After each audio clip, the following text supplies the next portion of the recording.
Well, hello there. Valentine's weekend is coming up, so I thought we could use a collective message. So if you're seeing this, it might mean something for you. All right, we have judgment card flip out there, but I haven't even started shuffling yet, so that doesn't count. Let me do this. All right, before I get any comments, yes, I broke my fingernail opening the door of my car, or closing the door. And look at my cute bracelet that my kiddo made me. It was an early Valentine's present, so I thought it would be appropriate to wear that. All right, let's get some more shuffling for this collective message. We're looking for messages for whoever is going to see this regarding Valentine's weekend and what to expect, or just how the energy looks in general collectively. I don't have a spread in mind. I'm just going to start throwing some cards. King of Swords, the Tower, and the Two of Cups. Interesting for a Valentine's message. Also, would like to note my new altar cloth still has creases in it. I designed this altar cloth. You can find other altar cloths that I have designed in my new Etsy shop, which I will officially be announcing on Monday. So, yeah, if that's of interest to you and you're into witchy decor items, you might be interested in subscribing so you don't miss the announcement and some talk. Anyways, so let's get into this reading. We have the King of Swords, the Tower, and the Two of Cups. Yeah, I feel like there may be something coming in to shake things up this weekend. Maybe you had some plans to do some Two of Cups activities. But I feel like this King of Swords energy is they're almost like there may be some words that kind of either prevent or change the plans for the weekend. Yeah, so let's see what else we can come up with here. Let's get some more cards. So what is this King of Swords all about? Why is this King of Swords here for Valentine's weekend? Why is this King of Swords here? High Priestess. Okay. Feeling almost counterpart-ish here. He looks very disappointed, but she looks powerful. So I feel like there could be maybe a mismatch of energy, and that's what kind of shakes things up here. But I feel like the weekend is not going to go as planned, or there may be something that happens on a grand scale, because this is a collective message, that maybe there's something that happens regarding shutdowns and you can't go where you're planning on going, or whatever. I mean, we're in like weird times where literally anything is possible. So I feel like there may be something that ends up not going the way it's planned. There's like a mismatch of energies here. So let's get more information about this Tower. I'm gonna pull an oracle after as well. Okay. From the Animal Apothecary. Finish that shuffle. I am gonna take these jumpers.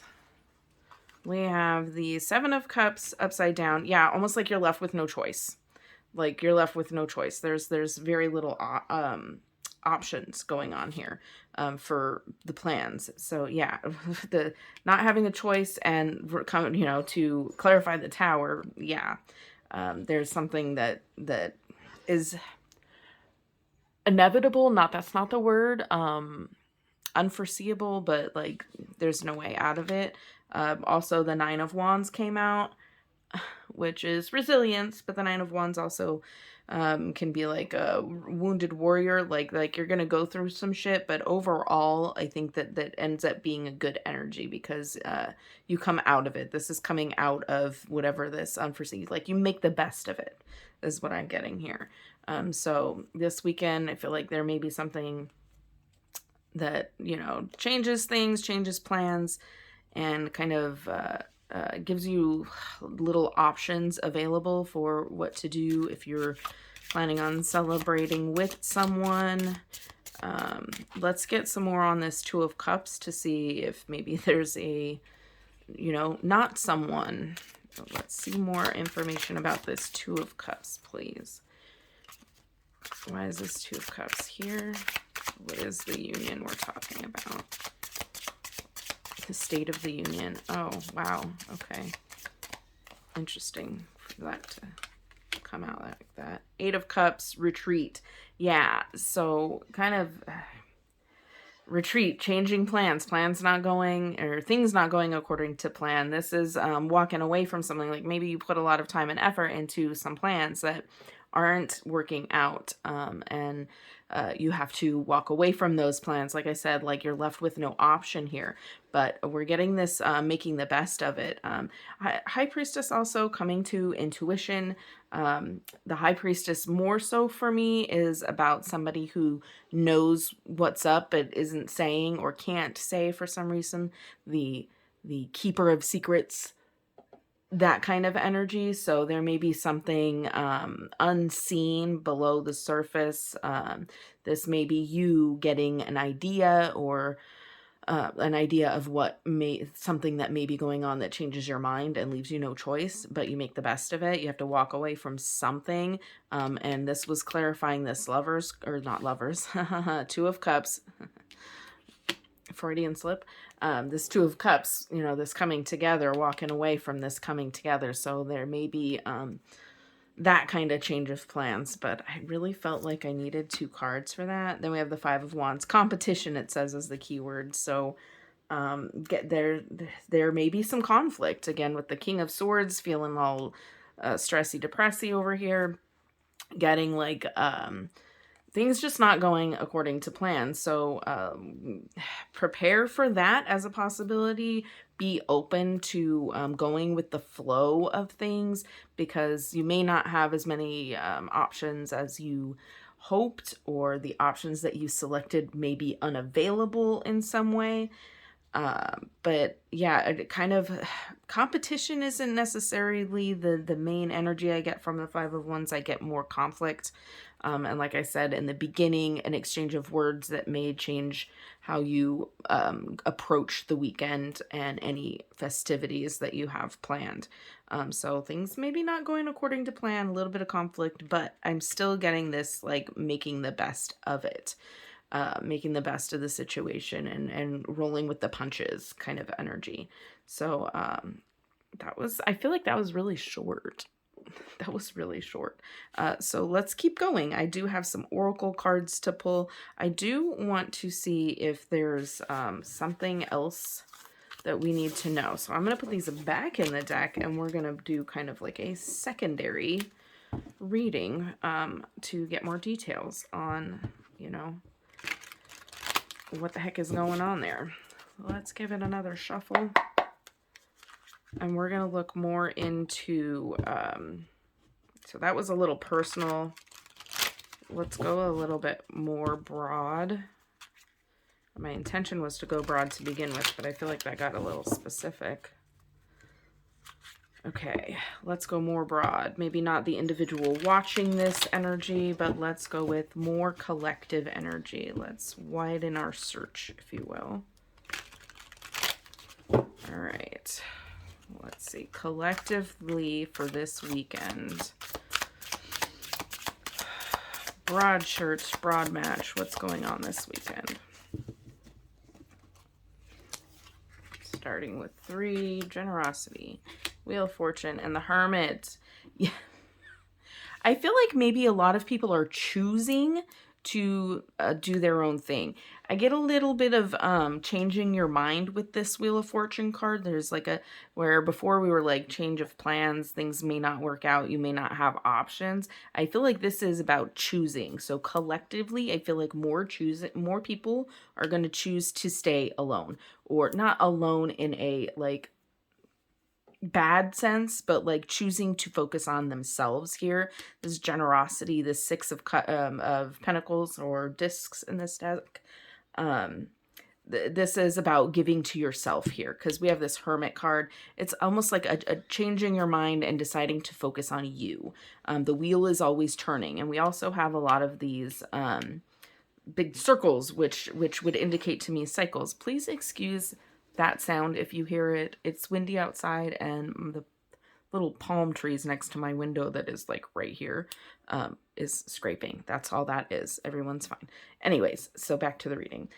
So I get cycles from these big circles, and with the Hermit card kind of like facing the cycle, facing the pattern, shining a light on the pattern is what I'm seeing here. So I feel like this is like maybe a lot of a collective of energies like deciding to break the pattern here, facing the changes, facing the patterns, and deciding to change them, giving back to yourself. So the Six of Pentacles is about giving back, righting wrongs, balancing the energy, getting a little bit of balance here as well with the Wheel of Fortune card. But like I said, the wheel is always spinning, and perhaps it's been spinning in this direction where you're giving, giving, giving, where people in general are giving, giving, giving, and now it's time to turn that back, because we're breaking the cycle. I'm getting like a cycle breaking kind of from this hermit. This hermit shining a light on the cycle that needs to be broken, and deciding to give to yourself, bringing your own fortune in. That kind of energy. Collectively, I feel like a lot of people are just choosing to either not celebrate Valentine's Day, or are, deciding that they are going to take this day as an opportunity, or this weekend as an opportunity to give to themselves in a way that, is fortunate for them, we'll go with, for the Wheel of Fortune here. So let's see if we can get some more information on that. So let's see what do I want to ask to follow up on?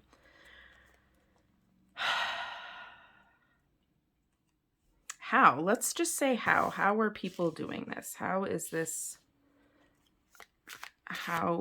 going to look? How is this self-love changing direction energy going to look? How? All right. Fine, I'll take it. Change. Two of discs. Wow, that was a close one. The Empress. Yeah, okay. Again, with that changing direction. Make sure everything's in view. The change of direction. Two of discs also kind of can be back and forth energy, but we've got that light and dark balance again right here, you see? So I feel like the change is, there's a shift in the energy. There is definitely a shift in the energy here into a nurturing state. And this is probably my favorite Empress card. I know it seems very simple, but it's like mama bear energy, but in a kind of like fierce feline kind of way. This is, self-nurturing, finding your inner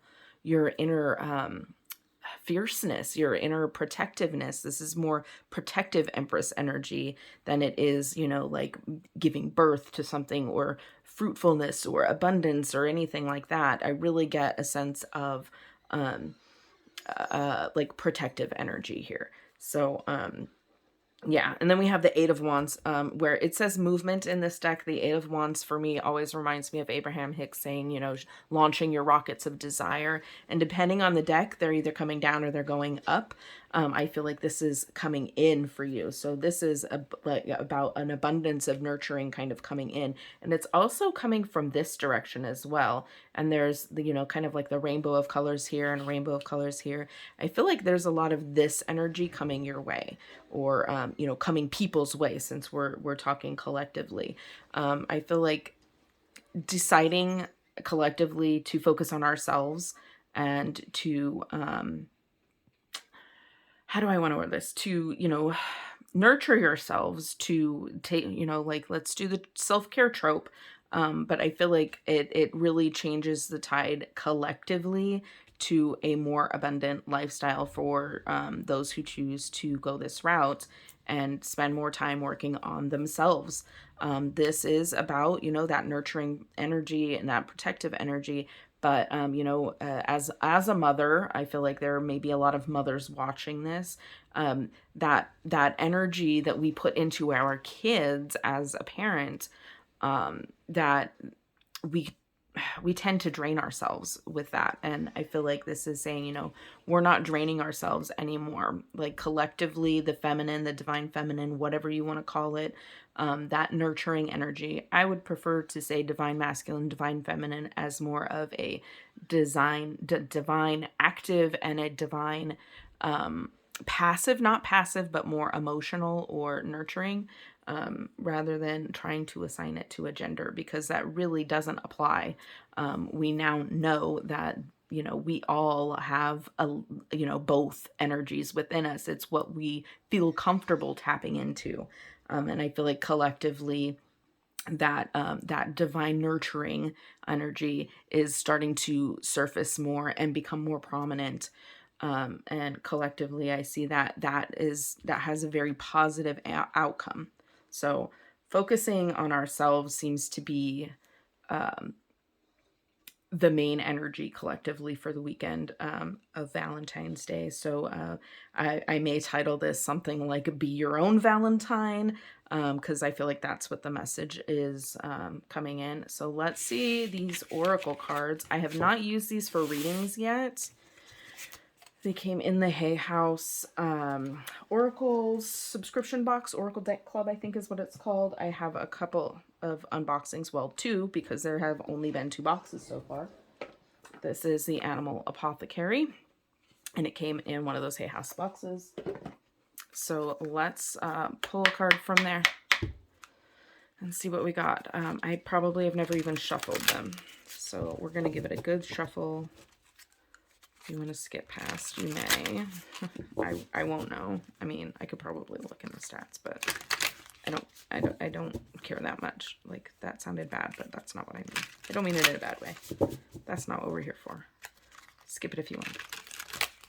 All right, let's get a collective message. I'm feeling 2 cards. Collective message regarding Valentine's weekend. One more. All right, there's 1. And there's 2. Inner truth and almost there. That's what I think I saw that several times while I was shuffling. Interesting that it popped out. It needed to be seen, I guess. And 44, which is a number I've been seeing. It's a thing with my kid, my youngest. We both point out every time we see 44 now because he also sees it all the time. And then 7, lucky number 7. So those are numbers, if those numbers mean anything to you. But almost there, and inner truth. And because I have not worked with this deck, I am going to pull out the book. But yeah, intuitively, I'm saying, I'm seeing, it's again with that, this is almost like that Empress energy from the first section of the reading, where trusting yourself, you have knowledge that maybe you don't know you have, and once you start trusting it, you will start to see it. And I feel like almost like once you start trusting that and see it, you will see how close you are to your goals. And I feel like that's more of a self-truth kind of thing as well. And, being able to live your truth. So the first card that came out was the Almost There. So let's do that one first. These are fairly short. That's actually the last card. It's a 44 card deck. Interesting. Almost There, the Fox. In the blossoming spring season, little Fox frolicked and skipped in the wild woods. As he played, his attention was constantly drawn to a distant light. The light glimmered deep in the forest past the rumbling river. Although he couldn't quite make out what the light was, every bone in his body knew that it was meant for him, and his soul would spark with joy when he saw it. It was as if the light were a magnet calling out to him. But whenever little Fox ventured toward the light, he was always abruptly stopped by the roaring river before him. Little Fox would fall into despair, for he could not unite with the light that called him. Time went on, and spring became summer. Little Fox would continue to catch a glimpse of the light. Still filled with excitement and longing to unite with his beloved light, he would regularly attempt to reach it, only to again be blocked by the roaring river. More time passed, and as autumn approached, Little Fox grew and learned many lessons, yet he was still faced with an unquenchable thirst for the light. Little Fox became distraught and angry toward life. He often cried out in sharp howls, forsaking life for presenting him with the beauty of the light without allowing him to embrace it. He grew mistrustful that life did not have his best interests in mind, and increasingly became hardened and jaded. Autumn transformed into winter. By this point, Little Fox was Big Fox, but his heart was broken, for the only thing he ever longed deeply for was out of his reach. Big Fox gave up. During the early winter months, Big Fox did what he had to do to survive. But he had a hole in his heart. He walked with his head low, for he could not bear to look up and see the out-of-reach light. One night, as Big Fox lay asleep, snow began to fall. When Big Fox awoke, he was taken aback at this new element he had never experienced. As he started his day, he saw a gaggle of geese standing on the river in the distance. Completely perplexed at how they were now standing on water, he approached the river with caution. He had learned through all his seasons of life that he must be careful and cautious. As he put his paw in the water, he found it to be hard and sturdy. He gasped and thought, could it be? Could this be the path to my light? Big Fox carefully crossed the hard water with deep awareness. He listened for the cracks and creaks in the hard water and scanned the sky for hawk approaching. As he crossed the river with extreme care, it dawned on him that if he were Little Fox, he would have run boldly across the water without a care in the world and could have been hurt or even killed. A shower of epiphanies began to rain on him. He realized that he had to go through all the seasons and learn all the lessons and be prepared to walk toward the light destined for him. As Big Fox finally crossed the great river, he thanked Mother Earth and Father Sky and understood that he had to wait to gain the wisdom that prepared him for crossing the great river. If there is something you yearn for in your heart and you have been trying to achieve with little to no success, this is a profound confirmation that it is approaching. Be patient. There is wisdom in the waiting. This is the preparation time. You are gaining what you need to unite fully with what your heart desires. Endure, endure, endure. Okay, so that is the message of the Fox. Almost there card. I didn't realize it was going to be like a full story. Like I said, I haven't actually used this deck.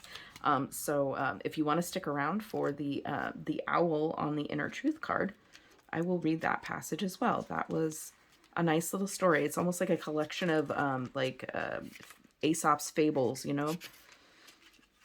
All right, Inner Truth, the owl. This one's much shorter, it looks like.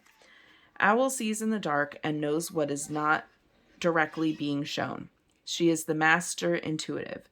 In ancient Greek mythology, Owl sat on the shoulder of Athena so that the goddess would know the whole truth at all times.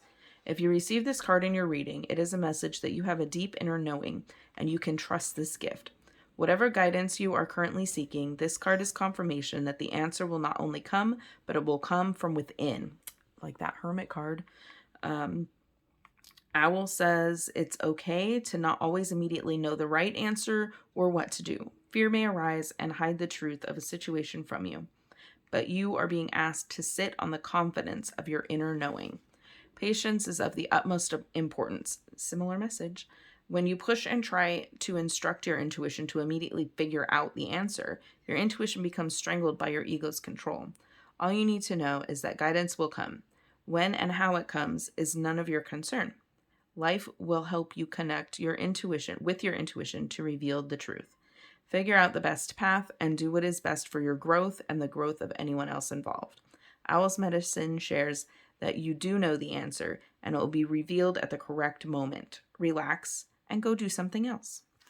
That was a pretty cool message. And I feel like that sums up our reading. So yeah, that's what I have for a collective message for this upcoming Valentine's weekend.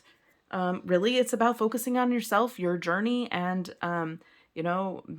being there for yourself. Self-love, Valentine's Day, they kind of go hand in hand. Monday, I'll be doing a Metaphysical Monday where we talk about an altar to create for yourself, like a self-love altar. So I feel like this is a very fitting reading that will lead into Valentine's Day, which is, I guess, next Tuesday. Monday we'll be talking about creating an altar, and I will be sharing my new altar cloth and information about that as well. So if you don't want to miss out, make sure you hit subscribe, ring the bell, do the things, you know what to do. I will see you in the next one. And always, always, always remember that the magic you seek is within you. Have a blessed day.